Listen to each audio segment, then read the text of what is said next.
दवा। देखिए बेटा, ये समांतर श्रेणी है। समांतर श्रेणी की परिभाषा क्या होती है? समांतर श्रेणी का मतलब क्या होता है? समांतर श्रेणी का मतलब होता है जब संख्याओं की एक ऐसी सूची, मतलब संख्याओं की एक ऐसी सूची हो जिसमें प्रत्येक पद अपने पद में एक निश्चित संख्या जोड़ने पर प्राप्त होती है। यह निश्चित संख्या समांतर श्रेणी बनती है। इसे समांतर श्रेणी कहते भी हैं या ये कहलाती है, मतलब इसे एपी से भी प्रदर्शित किया जाता है। पहचान कैसे?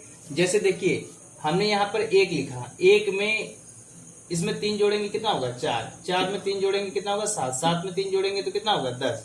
तो इस प्रकार की जो जिसमें प्रत्येक पदों में अंतर समान होता है वो समांतर श्रेणी कहलाती है। ठीक है ना? इसी प्रकार हम इसकी पहचान करते हैं, इसी तरह हम इसको जानते हैं। और इसको निकालने का तरीका क्या है? जैसे देखिए, हमें इसमें पहले पद जो होता है ये ए से प्रदर्शित किया जाता है। इसको हम किससे क्या कहते हैं? प्रथम पद को किससे दिखाया जाता है? ए से। तो ये ए बराबर क्या हो जाएगा? ए बराबर 1 हो जाएगा। और इसमें डी जो होता है सार्वांतर होता है। सार्वांतर, सभी पदों में अंतर को डी से प्रदर्शित किया जाता है। अब पूर्व पद में से अनुवर्ती पद घटा देंगे। 4 में से 1 घटाएंगे कितना आएगा? 3, मतलब सार्वांतर कितना आएगा? 3। 7 में से 4 घटाएंगे कितना आएगा? 3। 10 में से 7 घटाएंगे कितना आएगा? 3।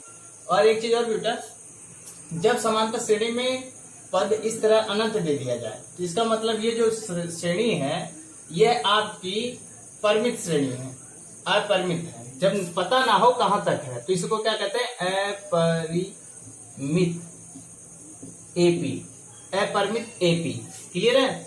इसी प्रकार इसको पहचान करिए, ये समांतर श्रेणी है कि नहीं। 3, 1, -1, -3 अनंत तक, तो ये क्या है? अपरिमित समांतर श्रेणी है। इसका कोई पता नहीं कहां तक है। तो ए बराबर कितना है? 3। सर्वांतर कितना है? सर्वांतर को किससे दिखाया जाता है? डी से। तो 1 में से 3 गया, 1 में से 3 जाएगा तो क्या आएगा? -2। अब इसमें से ये घटाओगे तो कितना हो जाएगा? -2, मतलब 1 में से 1 घटाओगे तो -1 है ना, -1 में से 1 घटाओगे तो माइनस माइनस मिलकर -2 हो गया। अतः हमें क्या पता चल रहा है कि सर्वांतर बराबर है, मतलब डी बराबर कितना आ रहा है? -2। इसी प्रकार हम देख रहे हैं कि सारे पदों में सर्वांतर बराबर आ रहा है, तो ये भी एपी है। और देखिए ये दिखाई दे रहा है ना, प्रथम पद 1/3 है, लेकिन सर्वांतर कैसे निकलेगा? 5/3 में से 1/3 घटाएंगे, आधार एक जैसा है ना, हर एक जैसा है तो घाते अंश घट जाता है। 5 में से 1 गया कितना बचेगा? 4, 4/3। 9/3 में से 5/3 घटाएंगे तो हर समान हो जाएगा, 9 में से 5 जाएगा तो 4/3, मतलब ये भी समांतर श्रेणी है। ठीक है? इसी प्रकार हम पहचान करेंगे। इसमें पहला टॉपिक यही होता है कि समांतर श्रेणी को पहचानना, समांतर श्रेणी है या नहीं है। समांतर श्रेणी में अगर अनंत है तो अपरिमित है, उसकी कोई सीमा नहीं है। अगर निश्चित है, जैसे यहाँ पे क्वेश्चन ये दे दिया है, हमने इसको बनाया है 1 से 50 तक की संख्या जो भी है उसमें विषम संख्याओं का योग ज्ञात कीजिए। या 1 से 50 तक की संख्याएं विषम लिखिए, जैसे 1, 3, 5, 7 डैश डैश कहां तक? 1 से 50 के बीच में 49 विषम संख्या है। किसे? 50 सम है, तो हम 1 से 50 के बीच में हमने क्या लिख लिया? ये सब विषम संख्याएं। तो ये है क्या? एपी है। तो इसमें एपी में क्या जरूरत पड़ती है? किन किन पदों की? प्रथम पद की।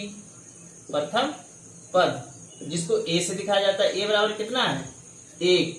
सर्वांतर पूछता है, सर्वांतर को डी से दिखाया जाता है। तो सर्वांतर क्या होता है? पीछे वाले पद में से, प्रत्येक पद में से, पिछले पद में से आगे वाले पद को घटा देंगे।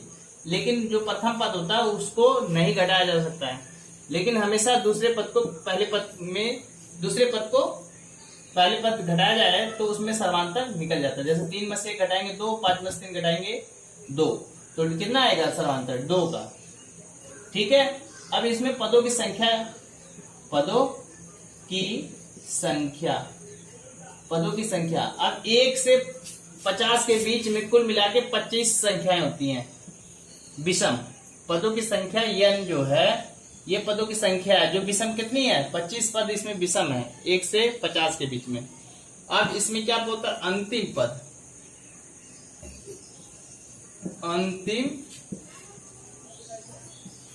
अंतिम पद को स्मॉल लेटर एल से दिखाते हैं। पदों की संख्या को किससे दिखाते हैं, n से दिखाते हैं। तो ये तो होगी पहचान किसकी, समांतर श्रेणी में समांतर कैसे निकलता है, प्रथम पद कैसे निकलता है, और इसमें अनंत तक के पद हो समांतर श्रेणी में तो अपरिमित एपी कहलाता है, और निश्चित हो तो परिमित एपी कहलाता है।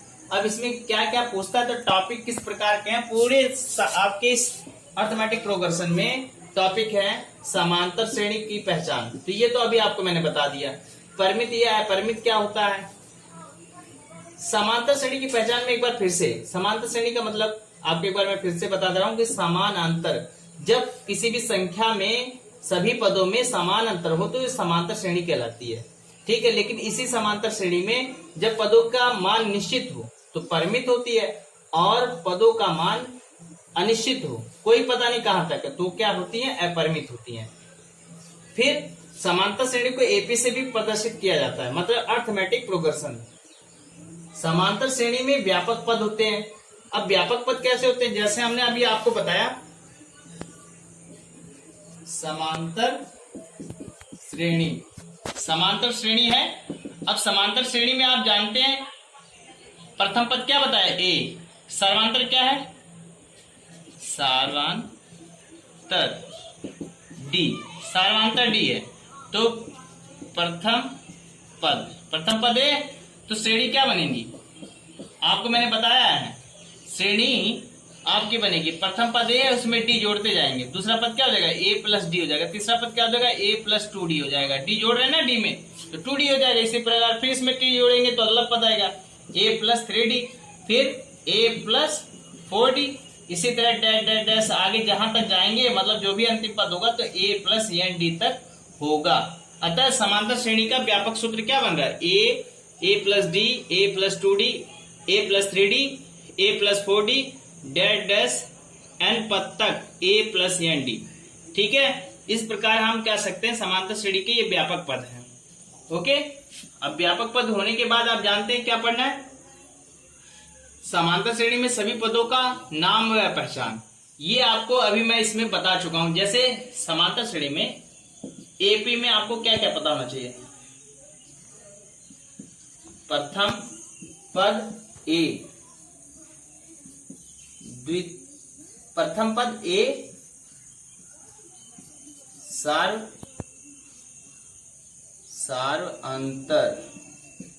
सार्वंतर डी, पदों की संख्या n, अंतिम पद l, पदों का योगफल किससे दिखाया जाता है, यस n से। तो प्रथम पद ए, सर्वांतर डी, पदों की संख्या n, अंतिम पद l, योगफल यस n। ये आपके कुल मिला के 5, मतलब 5 ये पद हैं। इन्हीं पदों को याद रखेंगे तो आपको पता चलेगा।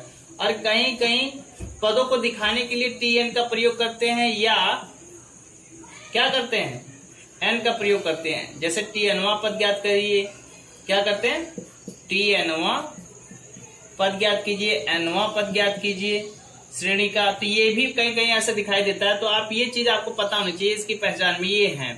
फिर क्या, आप इसमें किस प्रकार के सूत्र लागू होते हैं, किस प्रकार के सूत्र लागू होते हैं वो देखिए। ओके, अब देखिए अगला टॉपिक इसमें ये है कि आपको किस प्रकार के सूत्र मिलते हैं। जैसे हम जानते हैं, क्या जानते हैं, एपी में पहला सूत्र, एपी में जब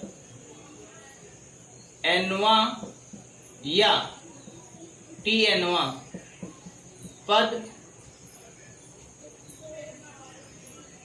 ज्ञात करना है, क्या, nवां या tnवां पद, तो आपको दिया क्या रहेगा, दिया है होगा, आपको दे रखा होगा प्रथम पद ए दिया होगा, सर्वांतर दिया होगा, n दिया होगा, जो ज्ञात करना होगा।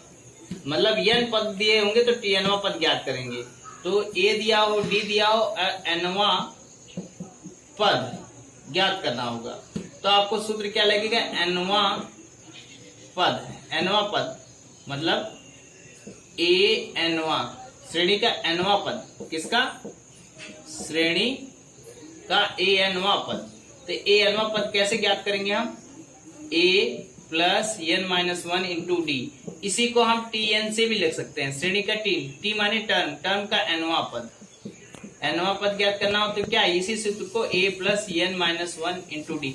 तो कहीं कहीं ये भी प्रयोग होता है, कहीं कहीं ये भी प्रयोग होता है। तो इसका दोनों का अर्थ एक ही होता है कि श्रेणी का a पद ज्ञात करना हो तो ये सूत्र लगाएंगे, श्रेणी का t पद लगाएंगे तो भी, मतलब दोनों का मतलब एक ही है। फिर इससे क्या होता है, अब ये भी पूछ सकता है श्रेणी का अंत से कौन सा पद,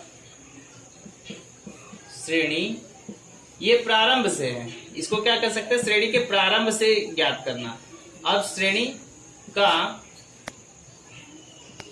अंत से nवां पद ज्ञात करना। अंत से nवां पद ज्ञात करना तो मान लीजिए वही nवां पद या a पद या t। तो इसको हम क्या लिख सकते हैं, n माइनस 1 इंटू डी। तो सूत्र ये लगा देंगे अंत से ज्ञात करना हो, ठीक है। और इसमें क्या क्या दिया रहेगा, यल दिया होगा, n दिया होगा, d दे रखा होगा, तो अंत से ये ज्ञात कर सकते हैं आप, ठीक है बेटा।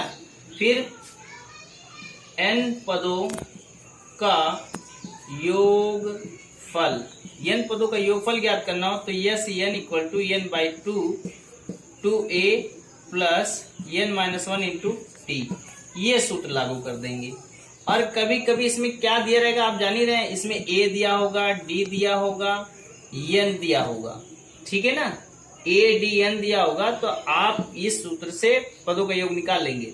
और n पदों का योग का एक सूत्र और भी होता है, ये सूत्र है आपका, ये सूत्र है, ये सूत्र है, ये सूत्र है। n पदों का योग और निकाल सकते हैं जब आपको n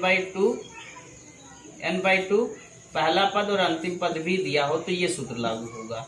इन सूत्रों की भूमिका आपको ऑटोमेटिक प्रोग्रेशन में है, इन्हीं सूत्रों को आप याद रखना है और इन्हीं सूत्रों से लगेगा। Okay bye.